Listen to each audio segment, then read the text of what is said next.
et nous sommes rejoints par Jean-Rémy Girard. Bienvenue, président du syndicat national des lycées et collèges. Merci d'être avec nous. Vous venez d'entendre votre ministre, Jean-Michel Blanquer, dire qu'il faut rétablir l'ordre. Concrètement, Jean-Rémy Girard, vous connaissez le quotidien de vos collègues, enseignants dans les collèges et les lycées. Il faudrait quoi pour rétablir l'ordre ? Oui, c'est bien de le dire, c'est mieux de le faire, effectivement. Il y a plusieurs choses qu'il faut faire simultanément. Il y a une partie prévention qui est très importante, c'est-à-dire qu'on a besoin de plus de personnel adulte dans les établissements, essentiellement des surveillants qui soient beaucoup mieux formés.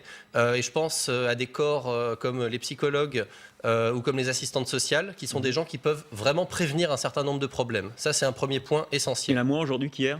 Il y en a très très peu en fait. On a énormément d'élèves, on a des établissements gigantesques et un psychologue va être là une journée par semaine, par exemple. Une assistante sociale aussi, et encore. Ça, c'est la première chose. La deuxième chose, c'est que fait-on des élèves quand ils ont eu un conseil de discipline, quand on arrive à l'obtenir, quand ils ont eu un conseil de discipline qui sont exclus de manière définitive de l'établissement. On sait très bien que le jeu, en fait, c'est on se les refile d'un établissement à l'autre. Je t'en prends un, tu m'en donnes un, etc. Et finalement, ça ne règle aucun problème, ça. Il faut à un moment que ces élèves qui ne sont pas si nombreux que ça, en fait, mais qui posent des problèmes graves dans les établissements et qui perturbent avant tout la scolarité de leurs camarades, il faut avoir des structures spécialisées éducative, renforcée, avec des petits effectifs, avec des gens qui soient autour. Mais vous êtes d'accord qu'il faut d'abord les sanctionner quand même. Il faut quand même d'abord qu'il y ait un conseil de discipline. Évidemment, parce qu'il faut que ça s'arrête. Et il faut que ça s'arrête vite. Et c'est ça le hashtag pas de vague.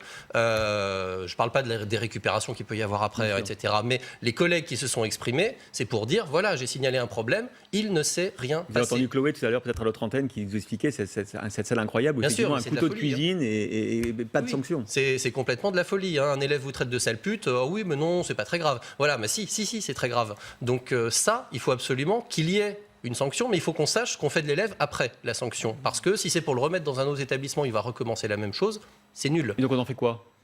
Et c'est ce que je disais, il nous faut des structures spécialisées pour ces élèves-là. Et il y a une troisième chose, et c'est peut-être la plus importante de toutes, c'est qu'il faut à un moment que ça change au niveau des différents échelons hiérarchiques dans le système éducation nationale. À un moment, il faut qu'on arrête de juger les professeurs, les chefs d'établissement sur le fait qu'ils doivent avoir l'air parfaits, qu'ils doivent avoir l'air de faire comme si tout se passait bien, que les chefs d'établissement ne doivent pas faire remonter qu'il y a trop d'incidents chez eux, etc.